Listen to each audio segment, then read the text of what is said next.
सर्वसुगन्धसुलेपितलिङ्गं बुद्धिविवर्धनकारणलिङ्गं सिद्धसुरासुरवन्दितलिङ्गं तत्प्रणमामि सदा शिवलिङ्गं कनकमहामणिभूषितलिङ्गं फणिपतिवेष्टितशोभितलिङ्गम्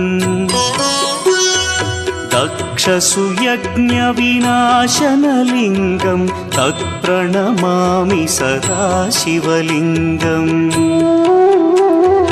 कुङ्कुमचन्दनलेपितलिङ्गं पङ्कजहार सुशोभितलिङ्गम्